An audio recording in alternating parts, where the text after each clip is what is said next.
Buenas, quien les habla junto a mis compañeras Melanie Rosa y Ana Furtado, los introduciremos en el siguiente fenómeno geográfico, el cual se denomina Movimiento de los Trabajadores Rurales sin Tierra en Brasil. A continuación pasaremos a contarles un poco de lo que se trata este movimiento, cuáles son sus principales objetivos y cuál ha sido su lucha desde 1984 hasta hoy en día, además de quienes se encuentran implicados en ella y qué repercusiones han tenido durante todo este periodo de historia. El movimiento Sin Tierra, podemos decir, que fue considerado uno de los mayores y más importantes movimientos que existió en América Latina. Este se consolida y se crea en 1984, cuando campesinos y campesinas sin tierra se reunieron en un movimiento nacional y en el que marcaron en ese momento unos objetivos para poder luchar por ellos, y hasta hoy en día se mantienen. Uno de ellos es luchar por las tierras para poder trabajarlas y poder vivir de eso. Y también otro de sus objetivos fue la reforma agraria y una transformación social que se daría desde ese momento. Este fue un movimiento social en el que se cree necesario y seguro, de una forma segura. Estas personas lo que hacen es luchar básicamente por su libertad, ¿no? Para poder trabajar esa tierra y poder sobrevivir y emanciparse en base al trabajo diario, ¿no?, que puedan realizar en estas tierras. Este movimiento es un gran movimiento con cerca de 550.000 familias organizadas en asentamientos y campamentos, con una población de cerca de 2 millones de personas. En este movimiento lo que se sucede es que, además de luchar por la tierra, claramente crean estos asentamientos y campamentos, y no solamente trabajan la tierra, sino que se organiza como una convivencia y se realiza una estructura cuando se llegan a instalar en estos campamentos. Se realizan y se crean escuelas, hay docentes que enseñan a los niños de estos lugares. Además cuentan con un servicio médico, se realizan como una escuela cuando ya están instalados, una escuela más, porque al principio es algo como más provisional. Y luego, cuando esos asentamientos se establecen, realizan estas cosas más fundamentales que son necesarias para su convivencia, ¿no? Por otro lado, también decir que hay responsables que son personas cirandas infantis, que lo que hacen es encargarse de aquellos pequeños menores de 6 años, no solamente en su cuidado, sino que también en parte de su educación. Por otro lado, decir que el movimiento fue desarrollado de formas participativas y pedagógicas, o sea que su funcionamiento es orgánico y es horizontal. ¿Esto qué quiere decir? Que todas las personas que están dentro de este movimiento lo que buscan es crear nuevos valores, principalmente valores humanos, como lo puede ser la solidaridad, el compañerismo, el respeto por el otro, pero además de ejercer y comandar, aprender esos valores, lo que busca es poder apropiarse de estas tierras que no son usadas, ¿no?, que están en desuso o que no son aprovechadas correctamente para lo que realmente la tierra está, ¿no?, que vendría a ser el poder aprovecharlo y sacar provecho de ella de una forma responsable, sin dañarla. Luego, podemos decir, hablando específicamente de Brasil, que es uno de los países del planeta que tiene la distribución más desigual de lo que es la Tierra, y esta situación se remonta a la época de la colonia, en cuanto al sistema de capitalías hereditarias y las esmarías, que reservaban las tierras para lo que era la nobleza portuguesa, y a posterior, en una ley que salió en 1850, que se terminó de consolidar el latifundio. Por esta última ley del latifundio, se estableció que todas aquellas tierras que no podían ser cercadas y apropiadas en un plazo correspondiente por el propietario, debían ser devueltas al Estado. Las Esmarías era la concesión de las tierras de Brasil por parte del gobierno portugués, con intención de promover lo que es lo que era la agricultura y la ganadería en ese momento, y luego más tarde, eh, por el extractivismo vegetal, expandiendo su cultura a la cultura del café y el cacao. Y los latifundios los definimos como son grandes extensiones de tierra que están en desuso la mayoría de veces y que pertenecen a un solo propietario. El movimiento tiene dos espacios fundamentales, que son los campamentos y los asentamientos, como nombramos anteriormente. Principalmente el campamento es el periodo en el que las familias están acampadas, o sea, en el periodo en el que ellos luchan por conquistar esa tierra, ese latifundio, y por lo general construyen sus, por decirlo, chozas o lugares donde van a vivir bajo barracas de lona negra, o sea, son materiales que se usan, materiales muy precarios, para que, o sea, son materiales muy precarios, y además las familias lo que hacen es elegir un latifundio, o sea, un territorio que está en desuso, una tierra en desuso, lo ocupan y reivindican que el gobierno desapropie la tierra y la transforme en asentamiento, ¿no? El campamento puede ser un periodo de vulnerabilidad para estas personas, debido a que en esa lucha, en ese principio de la lucha, se pueden encontrar con mucha violencia, tanto los adultos como los pequeños, por parte de la policía, por parte de sicarios, o grupos paramilitares, que lamentablemente se encuentran expuestos en todo ese primer periodo de lucha para poder conquistar o dar un primer paso en lo que es la lucha de ganar esas tierras. Luego tenemos el asentamiento, que es ya el espacio conquistado, o sea que primero se genera un campamento donde hay algo más, o sea, donde este periodo lo que hace es, o sea, lo que les trae básicamente es luchar y resistir la violencia de los ajenos contra ellos. Y luego cuando se conquista pasa a ser un asentamiento, que esto es la tierra cedida, o sea, el usufructo de la familia sin tierra.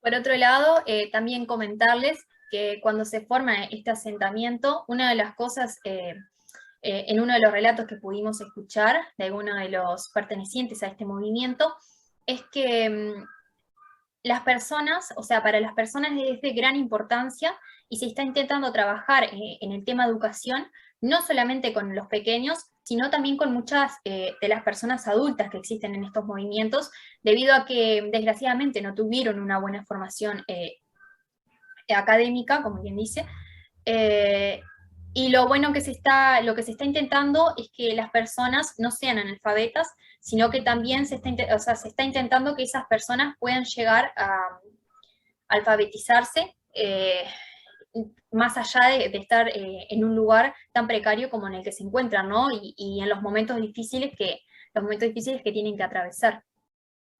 Podemos hablar de la ubicación, por otro lado, de estos movimientos. Este movimiento, el movimiento de los sin tierra en Brasil, está presente en 24 de los 27 estados brasileños, y se ha conquistado más de 7 millones de hectáreas de tierra hasta el momento, pasando, como ya nombrábamos anteriormente, por la criminalización y la represión e intentos de cooptación, ¿no? Este movimiento se organiza en casi todos los estados de Brasil y se ocupa, o sea, en un ambiente democrático, cambiar la vida de las personas que lo integran y cambiar la vida en el mundo. La concentración de esta propiedad de la tierra es una característica que podemos encontrar en varios países o en casi toda América Latina. Brasil, específicamente, es un país en el mundo con mayor concentración de tierras después del Paraguay, ¿no? Tiene un 48% de la misma, que está en manos solamente un 2% de los propietarios, que es algo que realmente preocupa a Brasil, porque hay mucha población que vive en la pobreza y que no se le da la posibilidad de poder trabajar pedazos de tierra o zonas de tierra que podrían ser de gran ayuda, ¿no? Por ejemplo, la extensión del fenómeno presenta diferencias a lo largo de lo que es el territorio nacional de Brasil.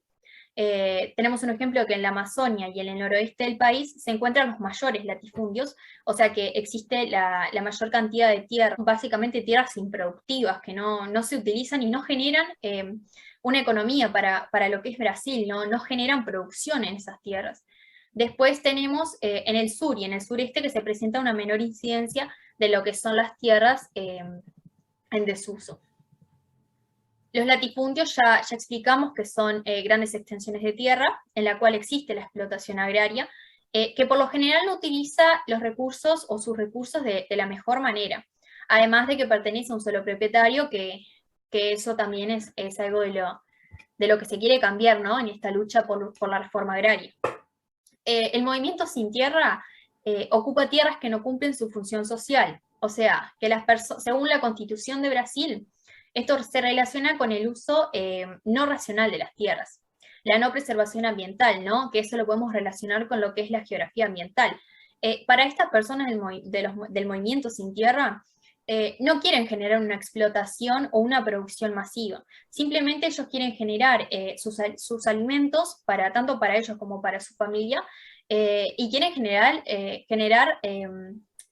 primero que nada, respetar las leyes laborales y generar empleo y producción, ¿no? Es decir, que a una persona, por ejemplo, se le puede perder el derecho de lo que es la propiedad si no se produce, o sea, si esa producción que se genera no produce la economía del país. O sea, que si una persona tiene un latifundio en desuso, no está generando nada para lo que es la producción y el avance de su país. Entonces, lo que buscan, este movimiento lo que busca es apropiarse de eso para poder generar, ¿no?, lo que es el empleo y lo que es básicamente avanzar en lo que es la reducción, ¿no?, de la pobreza que existe. Por otro lado, podemos comentar que este movimiento muchas veces solo ocupa una parte de la tierra, una parte del latifundio, y comienzan a negociar luego el resto de la apropiación de lo que es la tierra, ¿no? En esta tierra las familias actúan en conjunto. Cuando ellos llegan y se apropian, luego de hacerse asentamientos, se apropian de zonas de los latifundios, lo que se hace es que se dividen las tierras para trabajarlas y simplemente toman una parte de ella y los individuos de la comunidad se turnan para poder trabajarla. En el MST, lo que se produce básicamente se reparte en partes iguales para todas las familias y claramente que todos tienen que contribuir al trabajo. A lo que apuntan estas personas es a no desgastar la tierra. Principalmente lo que hacen es usar abono orgánico y cosas naturales. No usan, por ejemplo, agrotóxicos o para aumentar su producción, ¿no? Simplemente lo que hacen es usar abono natural o abono orgánico, porque para ellos, o sea, la tierra principalmente es su fuente de comida, tanto para ellos como para sus hijos, y les brinda un espacio de convivencia y de vivencia, ¿no? Porque hay muchos de estas personas que llegan a esos lugares prácticamente sin nada. Entonces ellos tienen un amor muy importante por la tierra. En uno de los relatos se dice que ellos comentan y que realmente, o sea, la tierra, ellos le tienen un gran aprecio debido a que es la madre naturaleza la que le da la oportunidad y los recursos naturales para ellos poder alimentarse, que es uno de las necesidades básicas que tenemos como ser humano. Por otro lado, podemos decir que estos campamentos o asentamientos parecen ser grupos desorganizados en un principio, o sea, de chozas, como nombramos anteriormente, con materiales muy precarios, pero sin embargo revelan ciertos arreglos de acuerdo con la topografía del lugar, ¿no? Las condiciones de resistencia, claramente a la expulsión, de la criminalización que pueden ellos recibir, y la posibilidad de confrontación con estos pistoleros o sicarios, como nombramos anteriormente. O sea que ellos tienen una organización básica, principalmente con su topografía, por la resistencia a personas exteriores que quieran hacerle daño. Pueden localizarse en los fondos de los valles o sobre sus costados. Las disposiciones de los campamentos son preferentemente circulares o lineales. Existen espacios donde, por ejemplo, a menudo los sin tierra plantan sus jardines y establecen una escuela provisional, una farmacia así como un lugar para sus asambleas. Como decíamos, claramente sus plantaciones deben de tener un lugar físico donde establecerlas en un principio, y luego crean una escuela provisional. Y cuando ese asentamiento, o sea, ese campamento se hace asentamiento, ahí es cuando generan bases más sólidas para poder establecer lo que es la escuela, lo que es una farmacia, y los lugares para donde se realizan esas asambleas, que tan importantes son, ¿no? Para poder convivir con ese movimiento. La importancia del movimiento sin tierra de Brasil y de América Latina reside, entre otros aspectos, en que el movimiento logró dar una nueva visibilidad a toda esta cuestión agraria. El problema de la falta de tierras no tiene fronteras en América Latina, y a pesar de la extensión casi ilimitada de este continente y sin mayores presiones demográficas, podemos decir que son pocos los que poseen mucho, porque la gran mayoría no tiene nada o tiene muy poco. Y Bolivia no escapa a esta paradoja económico-social, porque cerca de 4 millones de sus habitantes carecen de una parcela mínima para asegurar su subsistencia. Por eso es que decimos que ambos movimientos son similares, o sea, porque existen muchas familias, tanto de hombres como de mujeres, que no poseen tierras. Y en Bolivia es injusta la distribución de las tierras por la mala gestión de los gobiernos de turno. Por ejemplo, en 1953 se implementó una reforma agraria que defendía que la tierra es de quien la trabaja, pero al mismo tiempo, por otro lado, se consolidaba el latifundio en el oriente y el minifundio en el occidente del país. Y luego de esos acontecimientos es que se promulgó la Ley de Instituto de Reforma Agraria, por la cual la tierra es de quien tiene armas y poder. O sea que en comparación ambos tienen objetivos similares, que es recuperar esas tierras para las familias que no tienen tierras, y impulsar también, por otro lado, una lucha teórica y práctica en contra de los latifundistas que las acaparan para las especulaciones y negocios turbios, ¿no? También podemos hablar de que impulsan procesos de información, de comunicación y de organización de esas tierras por medio de las luchas, ¿no? De los procesos que ellos van generando.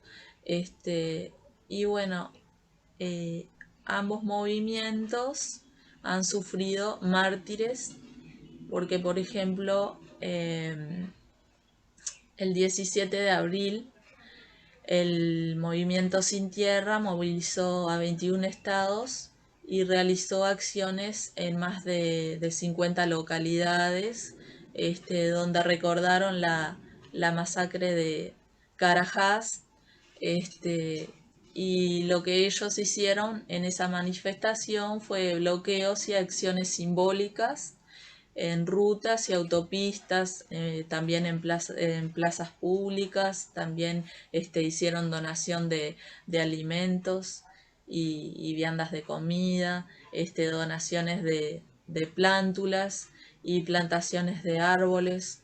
O sea, lo que ellos hicieron en esta manifestación de este año 2021 fue defender la reforma agraria popular. Básicamente, las diferencias consisten y provienen de la historia y el desarrollo entre uno y otro. Si pensamos en el movimiento Sin Tierra de Brasil, este tiene casi 36 años de existencia, mientras que el movimiento de Bolivia fue creado en el año 2002 y tiene 19 años de existencia.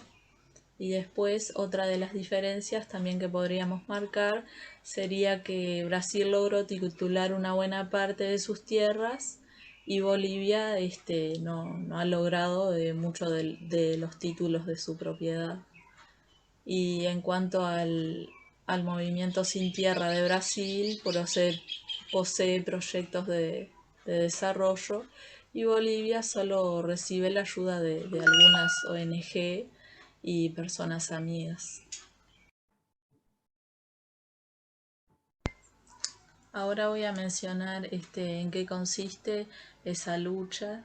Luego de la planificación de un campamento, los sin tierras crean un número de comisiones que dan forma a la organización, en donde participan ya sean las familias enteras o nada más que alguno de sus miembros. Y lo que hacen es crear condiciones básicas para cubrir sus necesidades, ya sea cuidados de la salud, cuidados de la educación, de la seguridad, de la negociación y del trabajo. En el campamento hay una intensa trama organizativa, y las familias se organizan en núcleos que pueden ser de 6 a 25 familias, pero generalmente por lugar de origen, o sea, puede ser por vecindado o por parentesco. Y cada número tiene un líder o coordinador, y a su vez se organizan además por tareas, que pueden ser tareas de higiene, de seguridad, de alimentación, de educación, de mantenimiento o de distintas índoles. Pero se forma al interior de cada núcleo un equipo para cada tarea, que a su vez tiene un líder. Y si pensamos en los líderes de los equipos de esas tareas, podemos decir que se reúnen en una comisión de tareas, y a su vez los líderes de los núcleos se reúnen en una comisión coordinadora del campamento. Entonces, estos eligen una comisión ejecutiva interna que se ocupa de la coordinación de las actividades dentro del campamento, y una comisión ejecutiva externa que es la que negocia con las autoridades gubernamentales, como es la policía, con los propietarios, con la prensa. Y bueno, pensando un poquito en los acampados, perdón, tiene una fuerte participación en los equipos de tareas de sus núcleos. Y bueno, aquellos que se destacan son elegidos para liderar un equipo o un núcleo para representar al campamento en algunas de las instancias de representación, ¿no?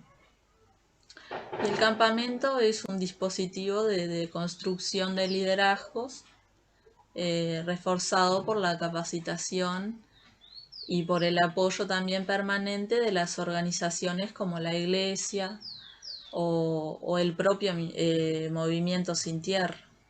Y el acampado construye su identidad de tal que no solo en equipos formales, sino también en las numerosas actividades que buscan la identidad, por las cuales ocupa el tiempo y a través de las cuales también se socializan permanentemente. Los campeonatos pueden ser, en ese sentido, pueden ser los campeonatos de fútbol, las sesiones de teatro, las clases de alfabetización o también de formación de política, las celebraciones religiosas. eh, También podrían ser las ruedas de mate con los vecinos, en que se discuten y debaten permanentemente las noticias del día. Bueno, en fin, el estado de las negociaciones, las gestiones de sus líderes, las frustraciones y avances de la lucha por la tierra, ¿no? Y los precios de los productos, o la situación económica del país, la situación de los campesinos, ¿no? Entonces los acampados son de variado origen social, y también puede ser de diferentes orígenes étnicos. Los de origen inmigrante pueden ser italianos, alemanes y polancos, o más frecuentemente en los estados del sur, y los caboclos, que son criollos o brasileros, Y también los hay de distintas regiones, por ejemplo, católicos, protestantes o devotos de diversas sectas religiosas.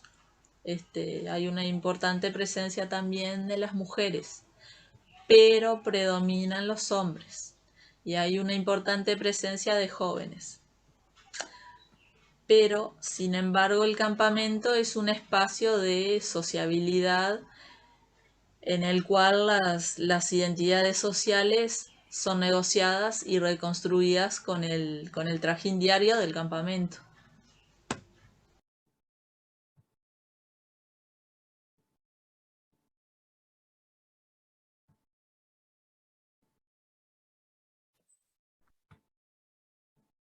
Bueno, como mencionamos anteriormente, la MST es un movimiento sociopolítico brasileño que ha tenido una gran contribución y expectativa en la historia de Brasil en sí, a través de la reforma agraria y la lucha campesina.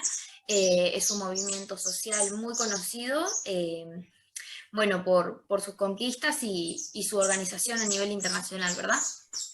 Se reivindica a través de la bandera del posible acceso a las tierras, lo que estos partícipes del movimiento consideran en las tierras sin provechos, bueno, darle una productividad y obtener un beneficio de las mismas, ¿verdad? Se estipula que hoy en día son más de 100.000 familias las que contribuyen a esta organización y que a través de los campamentos que se consolidan en asentamientos también, puedan obtener un beneficio por regla, reciben una renta mensual que se calcula a través de su contribución al trabajo. Ellos trabajan en la tierra y la tierra les devuelve un beneficio, por así decirlo, ¿no? Bueno, este movimiento se contribuye y se construye a través de diversos sectores. A lo largo de los años la MST se ha desarrollado en varios sectores, en varias temáticas, y se ha enriquecido, bueno, la organización esa en sí como un medio de contribución e integración para los partícipes, ¿verdad? Podemos vincular dentro de esta organización rural los derechos humanos, las relaciones internacionales, la producción, las finanzas, abarca varios ámbitos que enriquecen este movimiento que empezó como una lucha campesina muchos años atrás, ¿verdad?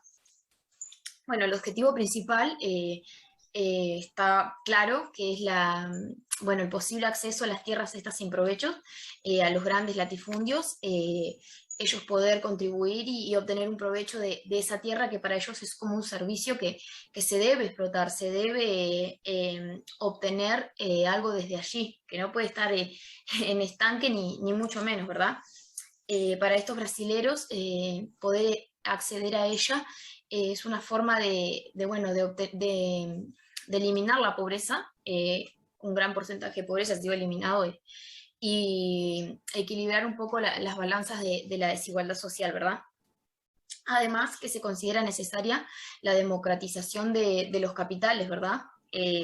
Los créditos y los bienes necesarios que se obtienen a través de esta reforma agraria, para que el campesino, el pequeño productor, vamos así decirlo, obtenga beneficios también de la explotación de esas tierras, no solo el productor o el dueño o latifundista, sino que las personas puedan acceder a esas agroindustrias como partícipes y fortalecer los canales de comercialización y de producción de sus propias elaboraciones, ¿verdad? Que se empiece a obtener beneficio para uno como integrante de esa organización. No solo que sea mano de obra y que se obtenga la mínima remuneración para esa persona que pone el 99% del trabajo, sino que se dividan los bienes y se contribuya a fortalecer, bueno, la comercialización para todos por igual. Y por último, y no menos importante, la MTS proponga una democratización de la educación. Bueno, la escuela se ha integrado en cada localización de la MST, y es una herramienta fundamental para ellos que consideran que la democratización de la tierra y la lucha de igualdades y demás no puede ser consolidada por personas analfabetas o personas que no tengan las herramientas y los argumentos como para llevar a cabo esta lucha tan importante, ¿verdad? La educación es el medio para acceder a la información. Ellos consideran que tiene que llegar a cada una de estas personas. Se ha cambiado mucho la forma de vida a través de esta organización que ha pasado de ser una lucha campesina a ser una organización de una gran masa y que está abarcando varios aspectos y varias temáticas, como una de ellas es la educación, y bueno, cambiar la calidad de vida y la calidad de cualidades y herramientas que tiene cada persona, cada campesino, cada pequeño productor, como dijimos anteriormente. Creemos que los asentamientos son un medio que se construyó como una nueva sociedad que brinda herramientas a las personas para salir adelante y para luchar por la igualdad social, ¿verdad? Uno de los elementos fundamentales que presenta esta organización es la solidaridad, como mencionamos anteriormente, el trabajo en conjunto y la expresión orgánica en sí es lo que ha traído más revolución y más revolución y más relevancia en lo que es esta organización, para hacerse conocer y para hacerse sentir en todo, en Latinoamérica en sí. Los asentamientos y las personas partícipes de estos impulsan apoyo en las instituciones, por ejemplo en hospitales, en jardines, en guarderías, en escuelas, también en asilos, contribuyen con alimentos, con donaciones y además realizan tareas comunitarias, o sea, dentro de lo material, también ellos siguen apoyando y ayudando a las pequeñas instituciones que enriquecen el país, el desarrollo y la calidad humana. Todo esto son contribuciones de la MST, bueno, como movimiento organizado y para todos y para el beneficio de todos, no solo para los campos, para la producción o para el beneficio propio, sino que ayudan en la incrementación de las calidades humanas en general. Esta organización considera que es posible proponer un nuevo modelo de desarrollo distinto al que Brasil presenta en la actualidad. Cree que el desarrollo del medio rural es una alternativa también para el crecimiento de las ciudades. O sea, todo tiene un propósito, no es solo que la producción genera incrementación en el medio rural, sino que también se puede contribuir en las ciudades a través de estas donaciones, apoyo, bueno, la organización como medio consolidado para una incrementación y mejor desarrollo en general. Se propone la fluidez de las agroindustrias y las industrias localizadas en el campo para promover estas mejores formas de vida, ¿no? Se propone recuperar el orgullo brasilero en sí, que cada persona, sin importar la clase social o la oportunidad de vida que tengan, se haga sentir y se impulse por lo que tiene en conjunto y en lucha para poder conseguir y para poder hacer sentir lo que en verdad piensan y bueno, que el pueblo y estos pequeños productores que no tienen los medios para luchar por sí solos se conjunten y tengan voz a través de una organización o a través de un conjunto de personas que luchan por sus ideales. Ellos no creen que el pueblo tenga una revolución si no creen ni siquiera en sus propios valores. Por eso la consolidación de esta organización es tan importante y tan positiva para el pueblo brasileño en sí. Bueno, es importante destacar todas estas contribuciones, creemos, porque para que no quede solo en una lucha campesina como empezó hace varios años en Brasil, sino que se tenga reconocimiento de la MST en sí y bueno, sus contribuciones a nivel nacional e internacional. Esta información que era desconocida, si bien para algunos, que todos tengan conocimientos que hay algo más allá de, bueno, de luchar por esas tierras sin provecho, que además está decir, darle una productividad, utilizar la tierra como un servicio, como una forma de supervivencia, sacarle provecho y obtener a su vez provecho para el trabajador. Bueno, todos estos aspectos que ha abarcado la MST en los últimos años, es muy importante que tenga reconocimiento.